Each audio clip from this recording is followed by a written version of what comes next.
Dr. Cassibry is an associate professor in the Department of Mechanical and Aerospace Engineering at the University of Alabama in Huntsville. Prior to that, he worked as an assistant research professor at the UAH Propulsion Research Center. And I got to tell you, this is such a cool thing that he did for the science fiction folks in the audience. How would you like to play around with this? He was the PI on a 550 kilojoule, 3 terawatt laser that was being used in fusion propulsion research. So go have fun talking about a 3 terawatt laser, and I'll turn it over to Dr. Cassibry.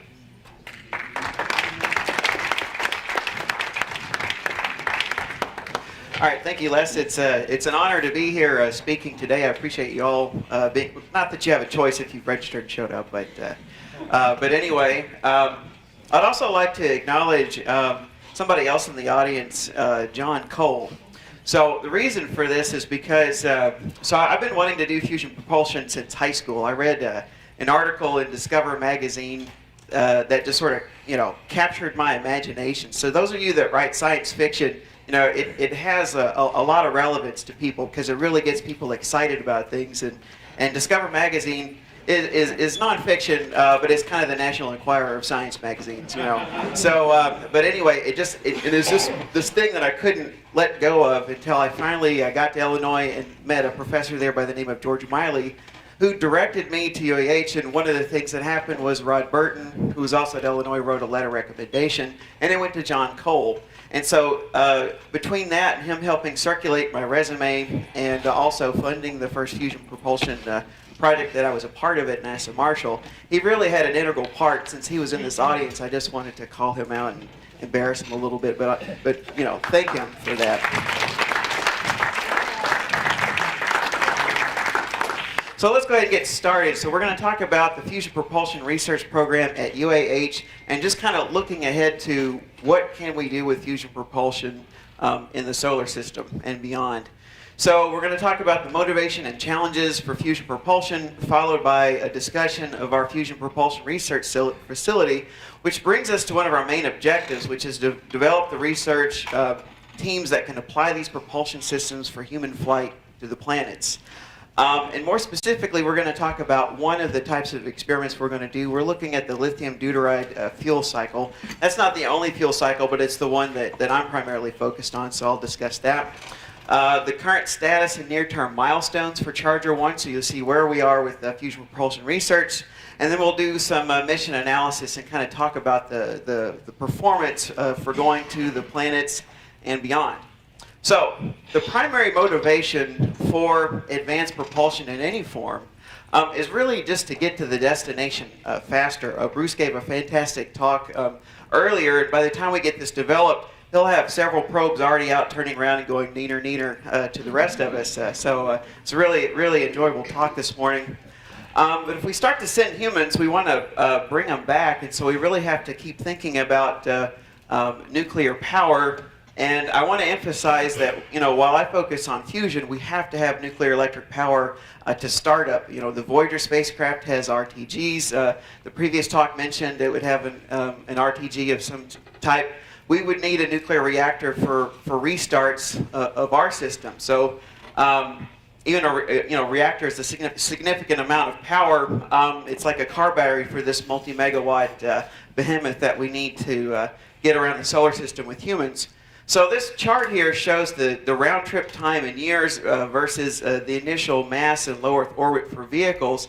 And you can see as the technologies progress, going from nuclear thermal to advanced nuclear electric to fusion and then more advanced fusion, you can start to push that round trip time down from several years with chemical down to actually months going to and from Mars. So that's the primary motivation. And so there are lots of reasons for doing it. One of the big ones for us is to help reduce the amount of time, minimize the exposure time for radiation hazards on humans. You can argue against gravity because you could perhaps rotate the vehicle, provide some sort of artificial gravity. But it's really hard to shield against galactic cosmic rays. So this is a chart that was put together by another member of the audience, Dave Hewitt. He's one of my graduate students. and also a real live professional engineer in his own right. But anyway, so he put this together. This chart here shows basically the effective dose on humans versus the probability coefficient for basically things like fatal cancer. So you see it gets worse and worse the longer you are exposed. So we want to do this with fusion, but it's got some problems. It's got some big challenges. Number one is we're fresh out of working reactors, so we're still developing that technology. The Department of Energy has two main concepts that they're looking at. One is ITER, so we're a junior partner of an international program. And ITER is enormous, and so it's comparable to Yankee Stadium over here.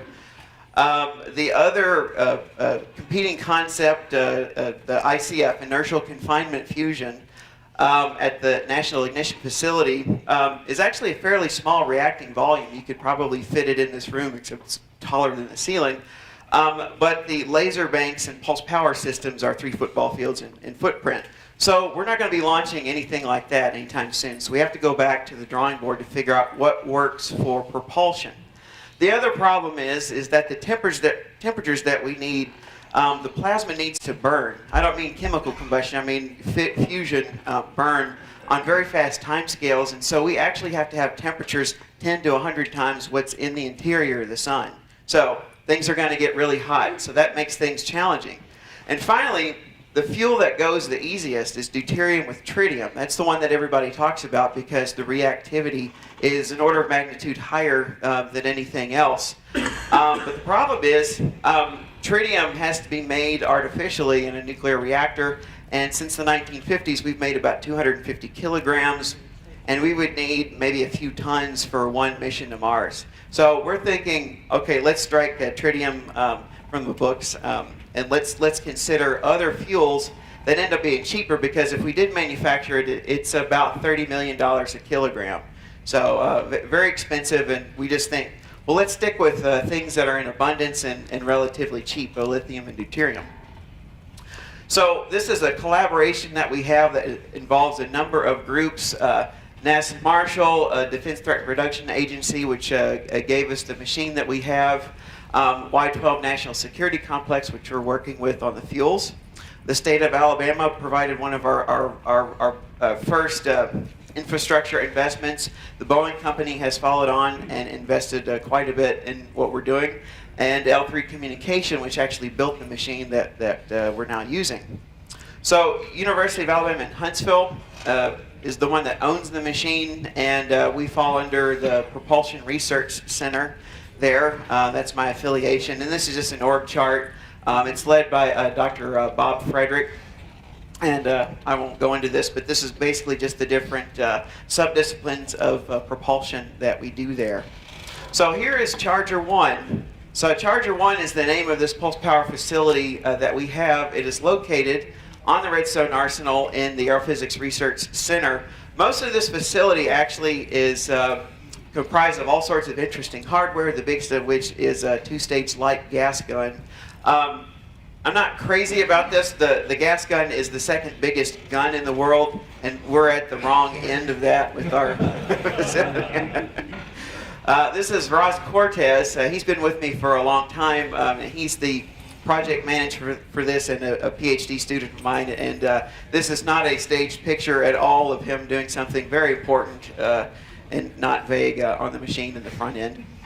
This is the open end on the back side there. This is where the capacitors go. This is basically the teeth of the machine.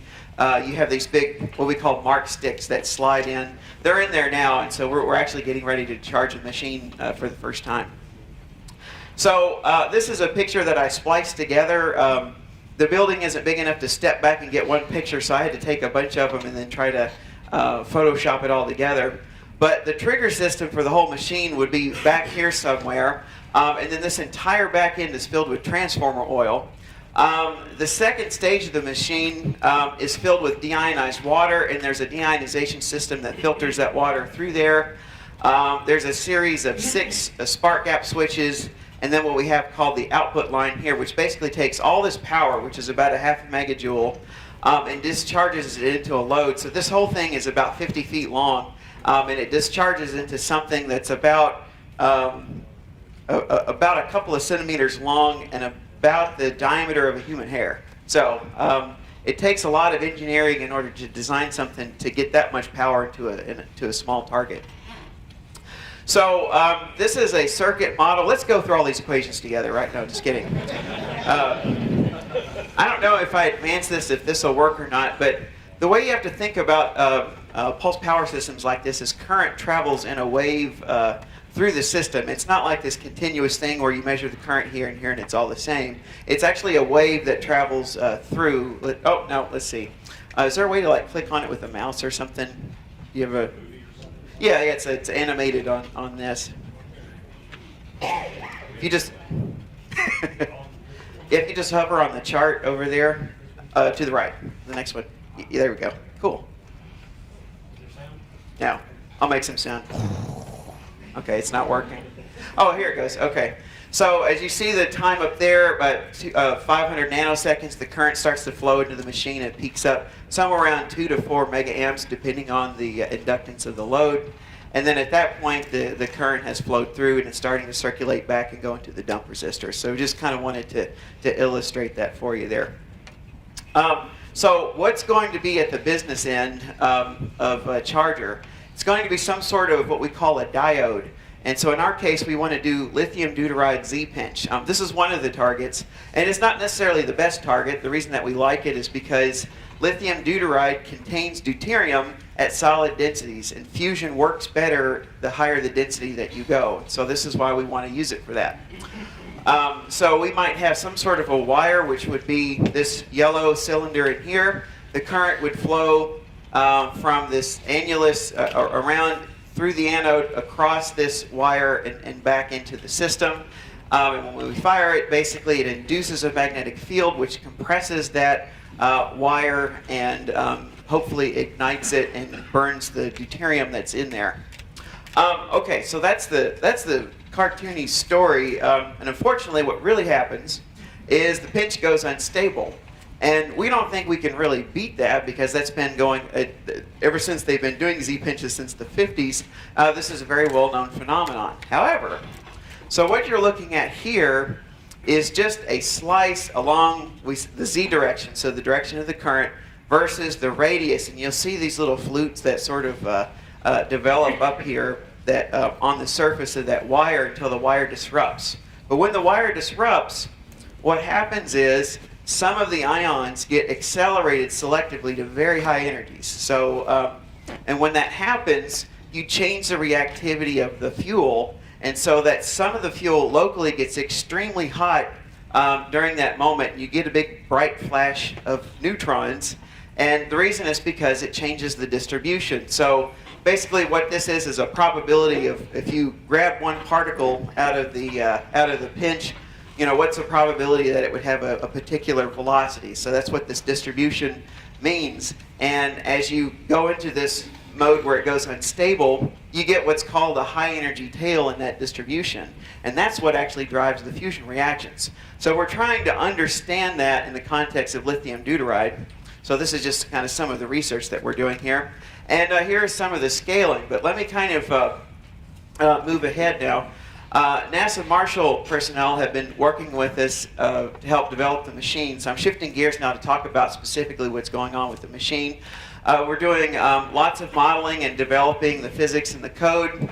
And the thing that I really want to focus on here is that the education and training. We have 6 graduate students and counting that are working on different aspects of this machine towards advanced degrees, and one of those students is going to Y12 this summer to work with them on how to handle lithium deuteride, because anything involving lithium tends to be kind of nasty, so there's specialized skills involved there. We have some near-term milestones, and just to summarize real quick, we're trying to get the machine operational this year. We've had it since 2012. We've had some setbacks, but we're now starting to get moving again. So this is part of our water deionization system, which was funded by the Boeing company. This came right before Thanksgiving, so we got 15,000 gallons of transformer oil. That was not easy to get funded, by the way. So here's the truck delivering it. The tank itself came from NASA Marshall. This concrete pad was one of the bottlenecks, and here's why. In Madison County, there is a blind cave shrimp that lives in 2 caves that they have found. And they had to study the environmental impact of this patio's worth of concrete, along with, it wasn't just the shrimp. I don't want to blame the shrimp. Shrimp is great, but things like that held us up for 3 years while we waited to get approval to pour that concrete pad. So so there was a really nice talk yesterday about ethics, and so here's where ethics sort of held us up a little bit. Don't get prejudiced. So anyway, this is the thing that connects the machine to the load that wasn't built, so we had to design and build one of these. And so these are just the latest CAD drawings, and that's actually under construction now. Here is some results from the Y12 work where they've actually made wires. So we'll probably just snap off a little piece of that when we're trying to figure out how to connect that into charger somehow. So that's an ongoing effort. You can't really use wires, but we would like to inject them repeatedly for a fusion propulsion system, and so this is just kind of a conceptual idea of how we might do that. So let's talk about mission analysis before I run out of time here. This is a vehicle that was developed by the Advanced Concepts Office as part of the beginning of our program, and it's largely derived from an earlier NASA HOPE-RASC study that was done 10 years prior to that. And so this is the basic vehicle. So you've got the propulsion system back here. You've got the energy storage, which basically runs the fusion reactor, and you've got fuel and radiators here. You've got your nuclear fission reactor, which basically provides house power for the humans up here, and then restarts of the system. And then you've got habitat radiators, and then the habitat up there. So this is kind of the basic vehicle. Just a quick detail of how the propulsion system might look. There's awful lot of hand waving, so don't take this cartoon too seriously. But basically, the fuel, the discharge pinch would go this way, and then the current would have to recirculate back by wires that we create repeatedly. And then a magnetic nozzle, which would focus and expand the plasma, similar to a regular nozzle.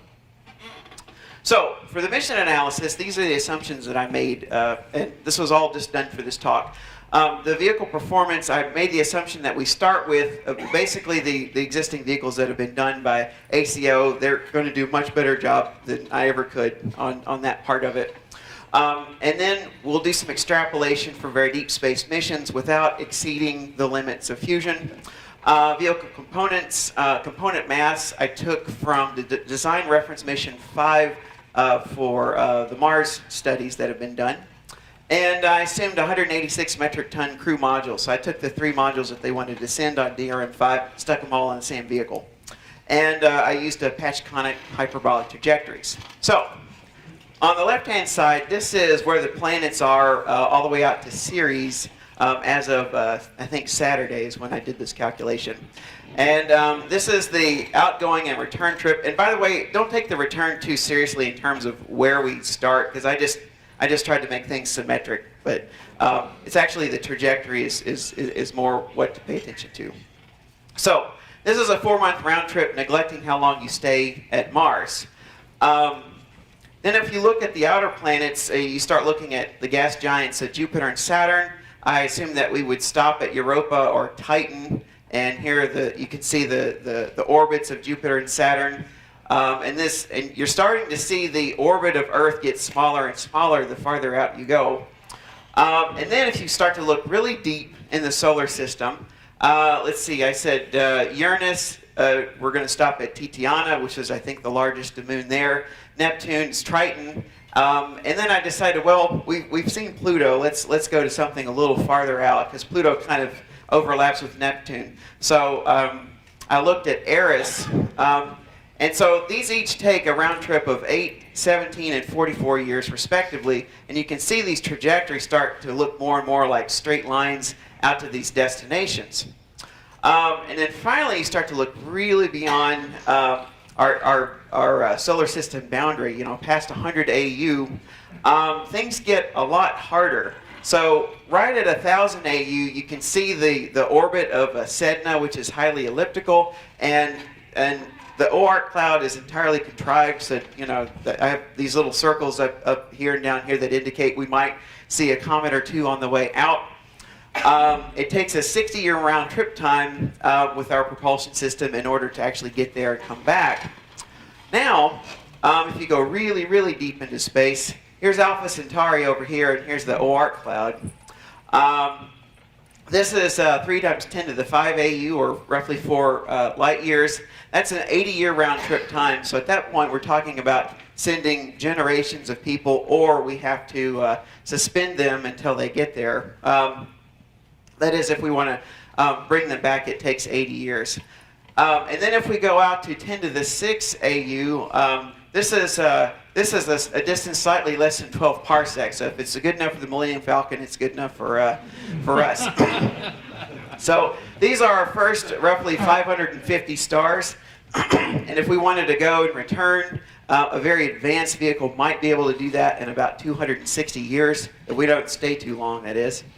And you can see that the orbits at this point, it's essentially a straight line. You just don't see much curvature. And obviously, there's great departure because you might be visiting stars along the way.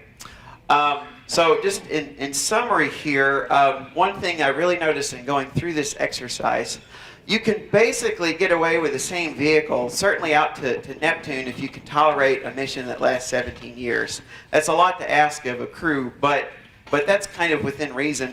And you're really starting to push it when you go out to the Kuiper Belt system. 44 years is a long time to keep humans out there, but that might be sort of the first steps that we take in the journey, where you really start thinking hard in terms of putting people out there. But you get to 1,000 AU, you really have to start changing the vehicle. So you notice up here I have a ISP, so that's basically like your exhaust velocity, and this is easy to do. Vehicle mass of about 1,600 metric tons.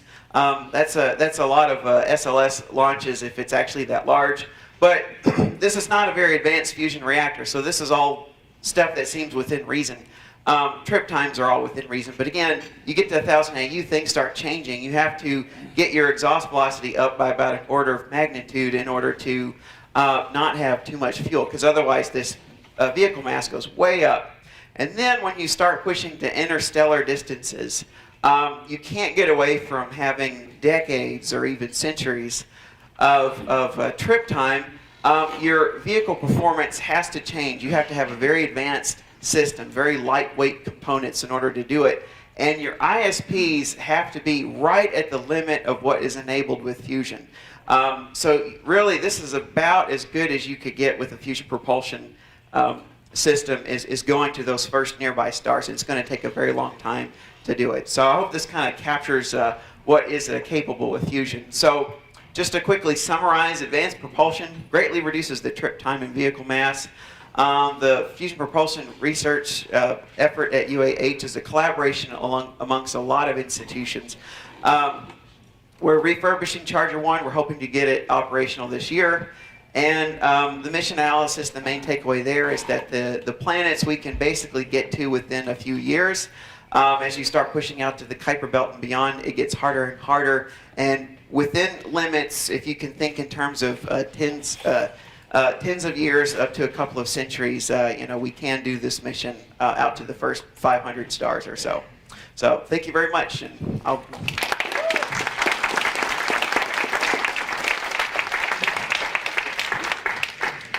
Yeah. Any questions? We have time for questions. Can you go back to your previous slide? So you've got 10 kilowatts per kilogram for your very deep space missions. I'm skeptical that that's credible. That's very skeptical. That's credible. So how did you calculate your specific power? How did I calculate the specific power? I didn't.